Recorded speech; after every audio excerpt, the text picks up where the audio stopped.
Last time we checked in, we had used a jigsaw to rough out the perimeter of our deck.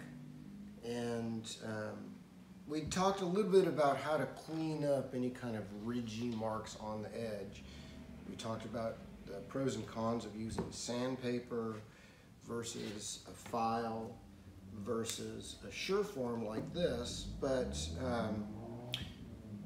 in advance of using these tools to radius or soften the edge of that board, I went ahead and marked out the material that I want to remove. And as I've mentioned in the past, it's best to use a pencil, but you could also use what's called a China marker or a lumber crayon to draw on the surface. So there's a couple of things I wanted to do. One is that I wanted to have a soft radius on the top of my deck, and then I also wanted to have a backset line so that I could cut back this edge along the bottom. So I came back about 1.5 inches in from the edge, and I came up about 5/8 of an inch towards the top of that deck. And what I want to do is I want to remove all of this material. And I'm doing that for two reasons. One is because I want to lighten the deck a little bit, so taking away some of that material will take away some of the weight. But I also don't like this blunt edge, right? I don't want to have a sharp edge, because if a sharp edge whacks something, it's bound to splinter more than if it has a slightly eased or radiused edge. And then on the bottom side of this, I want to cut that back so that it presents a thinner lip along that outside edge and cuts back and under. And I think it'll just look a lot more elegant. It won't look so chunky. So again, here we find ourselves in a situation where both functional and design or aesthetic considerations are influencing how we do that. So one easy way to go around and mark out those lines, a simple tool that is inexpensive and easy to use, would be to take a compass, and all I have to do is set that compass up so that the proper width is represented, and then overhang this on one edge, and then just pull it along that line, and you can see it'll give me a perfect parallel line inset all the way down the line, right? A more professional version of that tool used by metalworkers is this divider, which allows me to reference an outside edge and consistently scribe or mark a line along there. And then there's what's called a marking gauge like this, which has a bar that has increments marked out in fractions on it, and you can turn left as loose and rotate this back and forth until it's in the proper position, and then has a little sharp scribe on the end of it, so I can abut this on the edge of my board and walk all the way around scribing a line. So we have the marking gauge, we have dividers, and we have simply using a compass, right? And so that gives me that line to follow. So the next move is to decide how I want to remove that material. And again, what we're trying to look at here is ways of doing things that don't require a lot of investment in tools or tool resources. But I wanted to talk about some of those different options. Then you see what you have available, make decisions about what might be a worthwhile investment, and then go forward from there. So the least expensive way would be to use a sanding block. And again, if I'm trying to really rough out a lot of material like this, I want to use a very coarse paper. So I might go down to a 24 or 36 grit, which is really, you know, I mean, that's pretty chunky stuff. And that would knock that edge down pretty fast, and I could mount it up onto a block like this. Or as I showed you in the last module, you can buy sanding blocks that you can trade paper out on. So that would allow me to come around and rough that down, and then I would go from that coarser paper and step up incrementally to finer and finer paper until I at least get to 120, maybe 220 if I want it to be a really slick finish. So that is using abrasives. To scale up from that, you can use resin bonded abrasive discs like this disc, and you can see this is almost like gravel glued down onto this cloth back. And so this has its grit rating listed on the back of it, and it has a maximum RPM or speed that it can be used at. And so this is a 16 grit. So this would plow that material down really fast. And this is typically used on what's called a right angle grinder. And right angle grinders come in a variety of sizes. This is a 7-inch disc. The most common one these days is a 5-inch, and I think it's, that is because it allows you to do smaller scale with a lighter weight tool, and you can get up to pretty heavy duty capacities, and would work, a 5-inch would work perfect for what we're doing.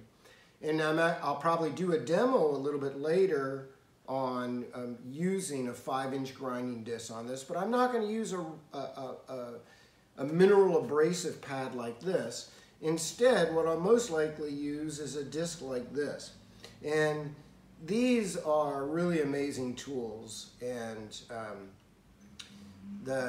it's basically a metal donut that is covered in tungsten carbide, which is a wear-resistant abrasive that is bonded to the surface of this disc. So as it rotates around on that right angle grinder, and again, this would get mounted to a 5-inch grinder, it allows you to plow or take down that excess material really rapidly. And these come in different levels of abrasiveness as well. They have like coarse, medium, and fine. And the one thing I can tell you about these is that they're really easy to use, but they're not inexpensive. This guy probably costs, 30 or 35 bucks. You can find cheaper ones out there, but again, like if you look at how this is completely covered in that tungsten carbide across the surface, I saw a crappy one yesterday at a retail store whose name will not go mentioned for the shame of walking in the door. But, it looked like somebody had dropped a handful of specks on top of it instead of it being smooth and continuously covered. So the cheaper ones are really not worth buying. So there's that, right? And then there's the whole world of tooth or blade cutting systems that either involve a blade like this chisel that we have here. So it's a 3/4 inch carpenter's chisel.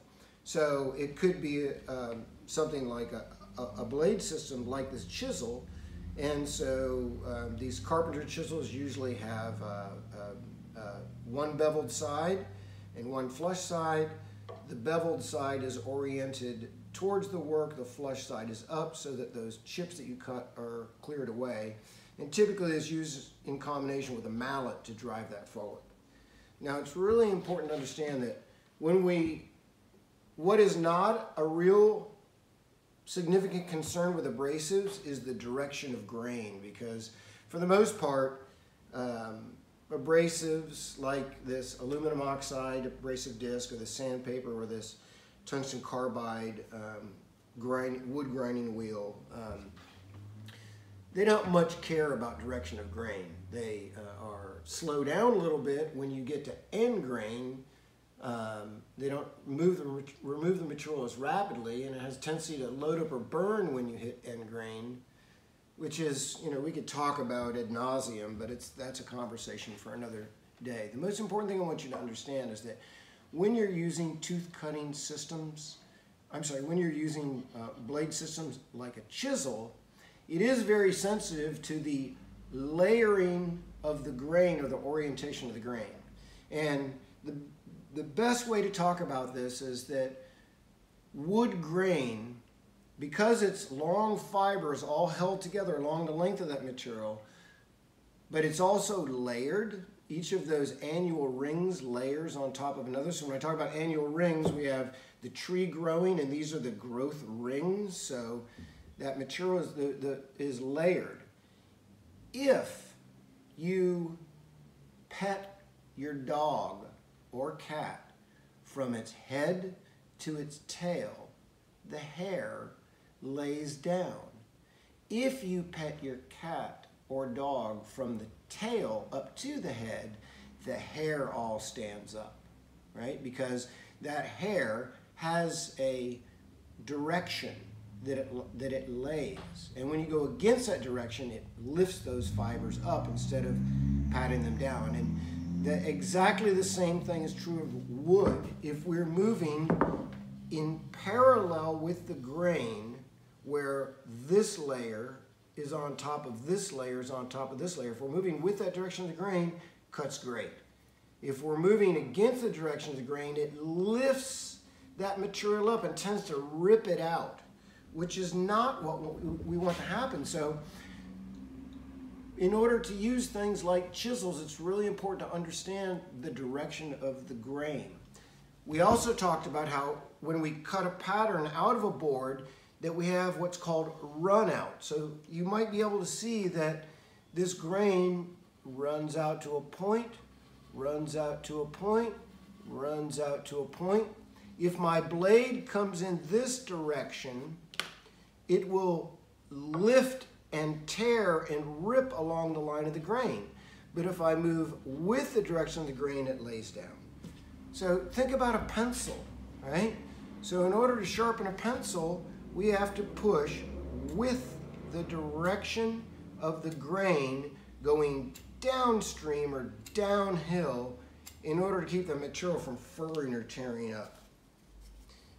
If we go against that grain, then the tendency is for that material to split or splinter along that line. So I'm not suggesting that anyone should try to come along and use a chisel to do this, but if you thought that it was an investment that was worthwhile you making, you can buy what is essentially a chisel blade mounted in the body of a tool, and this is a little block plane. So our blade is mounted in here, which gives us an edge to rest on, and we can run along that edge, but again, we need to go with the grain, and this will cut large curls that come up off the surface, and we'll demonstrate this in a minute. So, you know, for about 20 bucks, you could buy a decent little block plane like this, and you could knock that material down around the perimeter that we want to remove. And again, you could go with the Sureform, but it's, you know,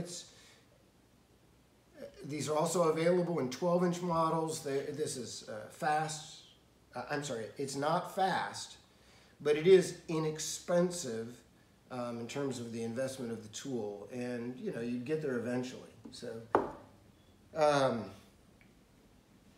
what else? Oh, I just want to show you this little beauty. This is an old school, beautiful block plane, and the blade is held in place in the throat, and again, it shaves along that edge and rolls those curls off the surface. We could also come back in with that really coarse file that we talked about earlier and knock all that down, but again, we want to be sensitive to the direction of the grain. And last but not least, for those of you that have ever entertained the idea of using one of these carving tools or cutters, which is basically a chainsaw chain mounted on a disc, I really highly advise against it, only because these tools can be very dangerous. I know at least 2 people that have lost pinky fingers to these, and I don't want to say it's the tool's fault, but it was definitely, these were experienced operators, but they underestimated the risk associated with working with a tool like these chainsaw cutters. So in general, I'd say, you know, you might want to stay away from that. Oh, and one more thing, routers. I don't know if you're familiar with routers, but a router is a tool that can hold onto router bits or tooling like this that can run along the edge of the material and cut, do round over an edge or cut different types of profiles. These are used a lot for the fabrication of things like wood trim and frames, but again, you're looking at you know, a couple $100 for a decent router, and these bits run anywhere from 15 to $50 for, you know, one of these big bits that allow me to really take all that material that I want to take off that edge right there. So we might do a little demo of each of these tools and drop them in so you can see what's involved in that.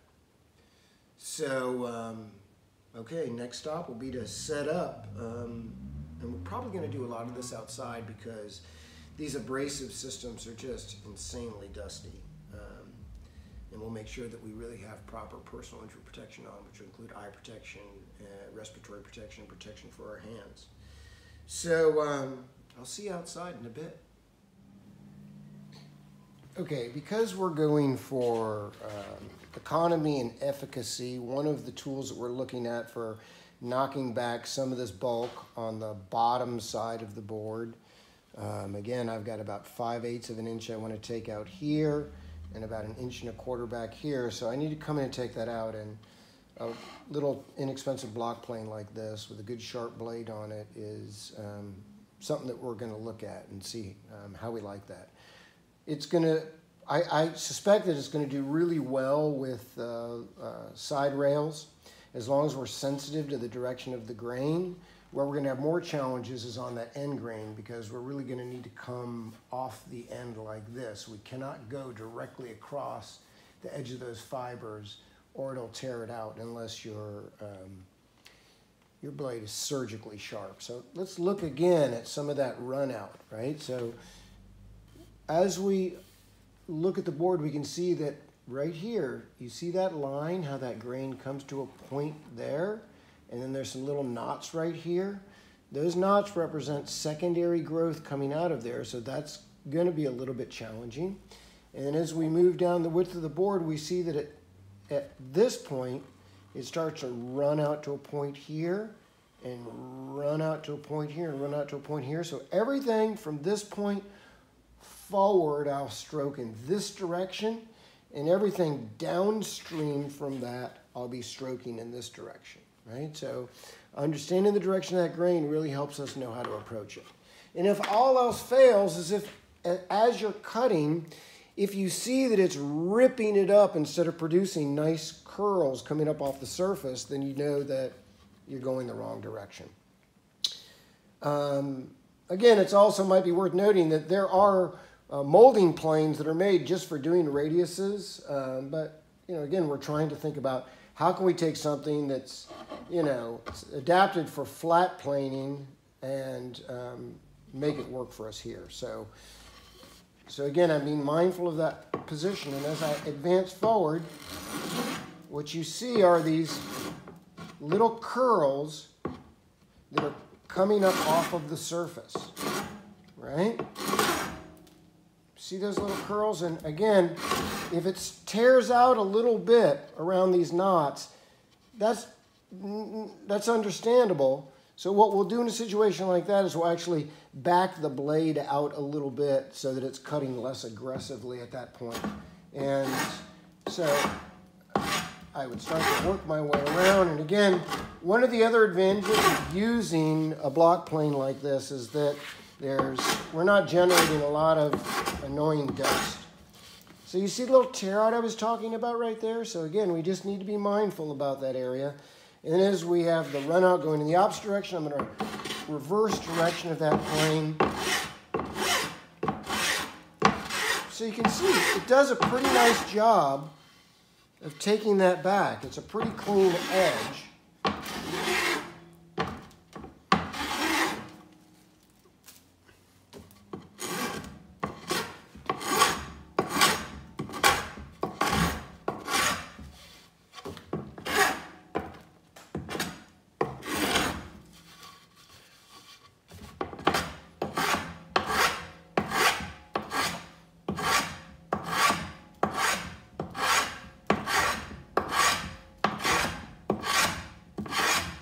Before I come right up to my line here, I'm going to take it down a little further towards that bottom line.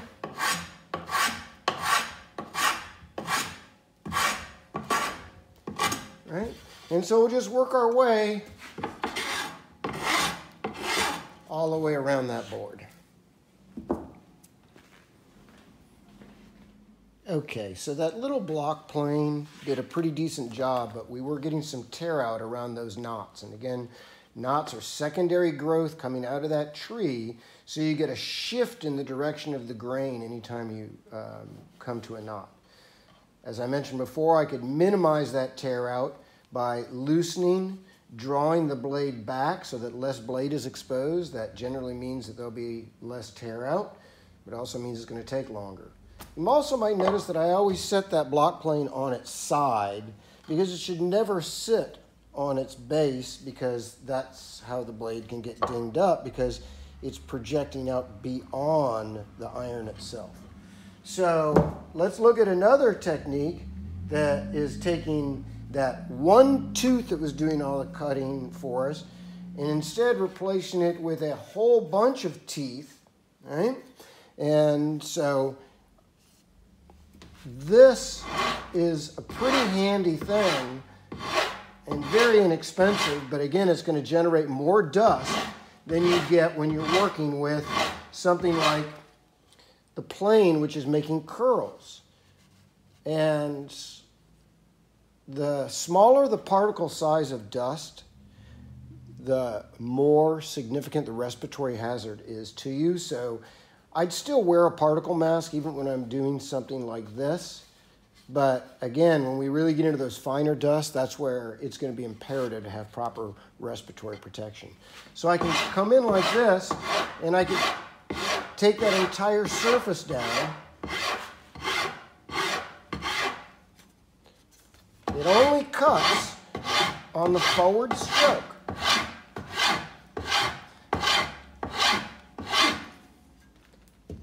And it'd take a while, but again, if your only tool that you have available is a rasp, then that's the way we go. The coarse side, which is much more aggressive, will take material out a lot faster. And you can see the teeth digging into that surface, right? So I'm still trying to be sensitive to the direction of the grain to minimize tear out.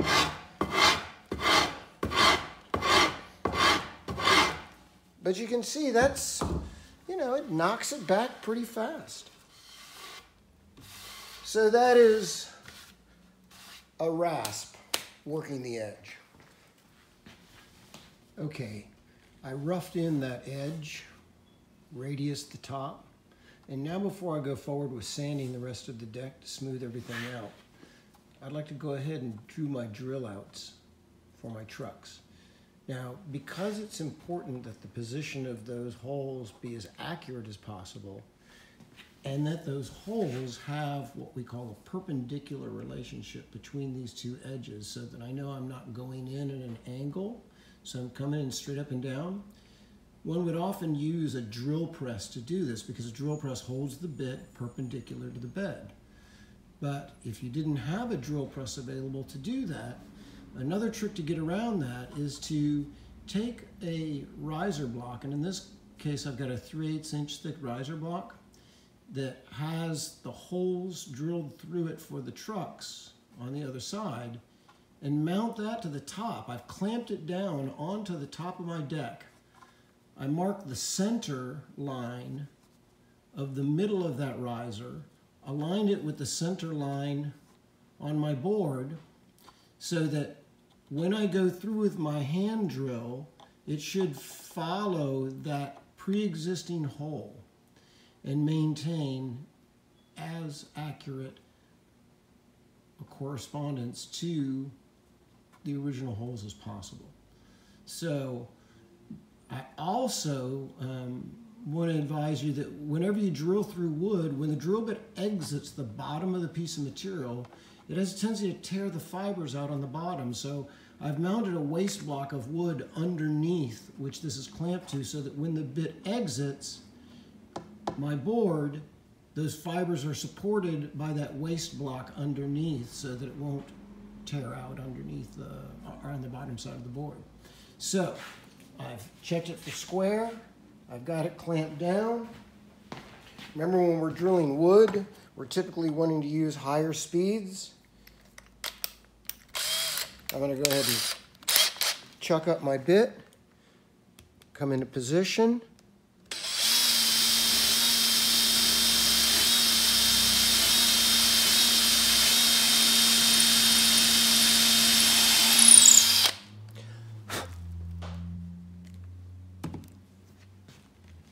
Now, I'm going to go ahead and drop a screw through there just to give it a little extra hold while I go around and drill the rest of the holes.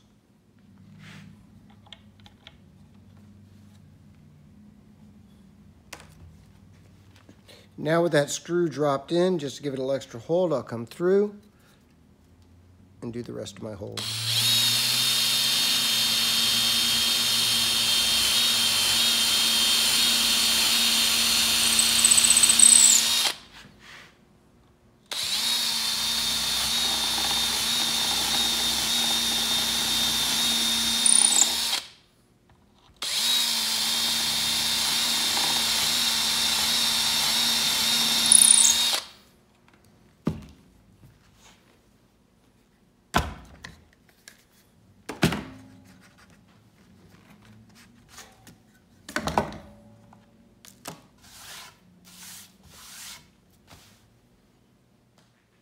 And now with that deck flipped over and the other side done, you can see that there's no tear out at all on the back side because I had these waste blocks underneath to support those fibers as the drill bit went through. I'm real happy with that edge, but now we got to clean all this up and sand that down to make it smooth.